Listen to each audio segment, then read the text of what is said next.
आयुर्वेद का नाम सुनते हैं तो अक्सर जड़ी बूटियों का ख्याल आता है ना? लेकिन ये उससे कहीं ज्यादा है।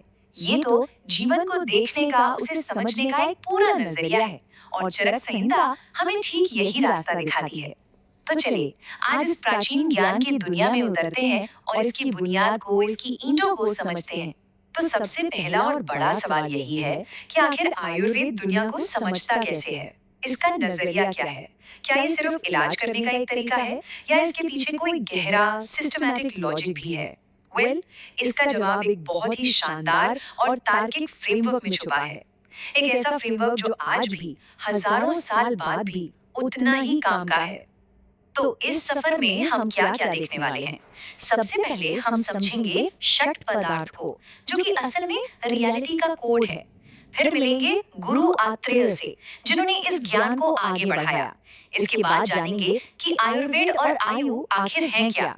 फिर बात करेंगे त्रिदंड की, यानी जीवन के 3 स्तंभ। और आखिर में देखेंगे कि द्रव्य, गुण और कर्म असल में काम कैसे करते हैं। तो चलिए शुरू करते हैं हमारे पहले और सबसे जरूरी पड़ाव से, षट पदार्थ। इसे आयुर्वेद का दार्शनिक आधार भी कह सकते हैं। ये वो 6 फंडामेंटल कैटेगरीज हैं जिनके आधार पर आयुर्वेद के आचार्य हर चीज को एनालाइज करते थे, चाहे वो कोई जड़ी बूटी हो, हमारा खाना हो या फिर कोई बीमारी ही क्यों ना हो। तो ये है वो 6 पदार्थ। पहला है सामान्य यानी सिमिलैरिटी, और दूसरा है विशेष यानी डिफरेंस। फिर आता है गुण यानी क्वालिटीज, और द्रव्य यानी वो सब्सटेंस जिसमें वो क्वालिटीज हैं। और आखिर में है कर्म मतलब एक्शन, और समवाय यानी इनका आपस का एक अटूट रिश्ता। सोचिए, ये आयुर्वेद के वो 6 पावरफुल टूल्स हैं जिनसे वो दुनिया को समझते थे। अब ये जो सामान्य और विशेष का सिद्धांत है ना, ये बहुत ही दिलचस्प है। असल में यही आयुर्वेद का कोर है। देखिए, सामान्य का नियम क्या कहता है? लाइक इंक्रीजेस लाइक, यानी समान गुण वाली चीज अपने जैसी चीज को बढ़ाएगी। जैसे मांस खाने से शरीर की मांसपेशियां बढ़ती हैं।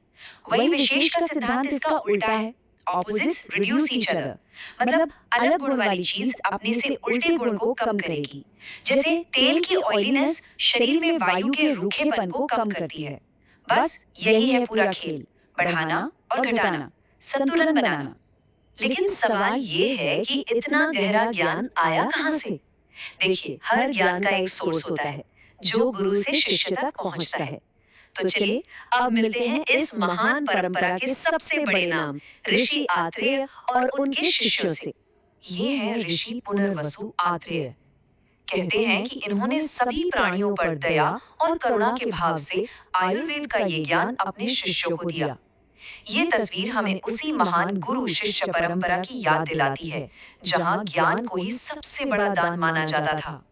ऋषि आत्रेय के ये 6 शिष्य थे, जो अपने समय के सबसे तेज दिमागों में से थे। अग्निवेश, भेल, जतुकर्ण, पाराशर, हारित और क्षारपाणी। इन सब ने अपने गुरु से ज्ञान लिया और अपने अपने ग्रंथ भी लिखे। लेकिन इनमें से एक थे जो सबसे आगे निकल गए, और वो थे अग्निवेश। ये श्लोक भी यही कहता है, तंत्रस्य कर्ता प्रथमम अग्निवेशो यतो भवत्। मतलब सबसे पहले इस ज्ञान को एक किताब, एक तंत्र के रूप में लिखने वाले अग्निवेशी थे। उन्होंने ही अपने गुरु की बातों को सबसे पहले एक सिस्टमैटिक तरीके से कंपाइल किया। तो देखिए, ये ज्ञान का फ्लो कितना जबरदस्त है। गुरु आत्रेय ने सिखाया, अग्निवेश ने उसे अग्निवेश तंत्र में लिखा, और फिर कई सदियों बाद आचार्य चरक ने उसी टेक्स्ट को और रिफाइन किया, उसमें और चीजें जोड़ी और उसे बनाया चरक संहिता, जो आज आयुर्वेद का सबसे अहम ग्रंथ माना जाता है। तो अब जब हमने इसकी बुनियाद और इतिहास को समझ लिया है, तो चलिए अब इसके 2 सबसे जरूरी शब्दों के मतलब पर आते हैं। आखिर ये आयुर्वेद है क्या? और जिस आयु यानी जीवन की ये बात करता है, उसका असली मतलब क्या है? तो आयुर्वेद क्या है? चरक संहिता में इसकी बड़ी खूबसूरत परिभाषा है। ये वो विज्ञान है जो हमें बताता है कि हमारी जिंदगी के लिए क्या अच्छा है यानी हितकर, और क्या बुरा है यानी अहितकर। तो ये सिर्फ बीमारियों का इलाज नहीं है, बल्कि पूरी गाइड बुक है एक अच्छी और मीनिंगफुल लाइफ जीने के लिए। और अब बात करते हैं आयु की। आयुर्वेद के हिसाब से जीवन का मतलब सिर्फ सांस लेना या दिल का धड़कना नहीं है। आयु यानी लाइफ इन 4 चीजों का कॉम्बिनेशन है। हमारा शरीर, हमारी इंद्रियां यानी सेंसेस, हमारा मन और हमारी आत्मा, जब तक ये चारों एक साथ हैं, एक यूनिट की तरह काम कर रहे हैं, तभी तक आयु है, तभी तक जीवन है। जीवन के इसी होलिस्टिक कॉन्सेप्ट को और अच्छे से समझाने के लिए आयुर्वेद एक बहुत पावरफुल मेटाफर का इस्तेमाल करता है। इसे कहते हैं त्रिदंड, मतलब एक तिपाई, एक ट्राइपॉड, जिसके 3 पैरों पर हमारी पूरी जिंदगी टिकी हुई है। जरा इस तिपाई को देखिए, जैसे ये दुनिया को संभाले हुए है, ठीक वैसे ही हमारा जीवन भी 3 मजबूत स्तंभों पर टिका है। और जाहिर सी बात है, अगर एक भी पैर कमजोर हुआ तो पूरा बैलेंस बिगड़ जाएगा। हमारे जीवन के साथ भी बिल्कुल ऐसा ही है। तो ये 3 स्तंभ कौन से हैं? ये हैं सत्व, यानी हमारा मन, हमारी आत्मा और हमारा शरीर। इन तीनों के कॉम्बिनेशन को ही पुरुष या एक जीवित इंसान कहा जाता है।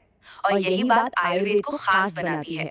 ये सिर्फ शरीर का इलाज नहीं करता, ये मन, आत्मा और शरीर, इन तीनों को एक साथ देखता है, एक साथ ठीक करता है। चलिए अब अपने आखिरी हिस्से पर चलते हैं और देखते हैं कि षट पदार्थ के बाकी 3 हिस्से, द्रव्य, गुण और कर्म, असल में प्रैक्टिस में कैसे काम करते हैं। ये कॉन्सेप्ट बहुत ही लॉजिकल है। देखिए, द्रव्य है कोई भी सब्सटेंस, गुण है उसकी क्वालिटी और कर्म है उसका एक्शन। एक उदाहरण से समझते हैं।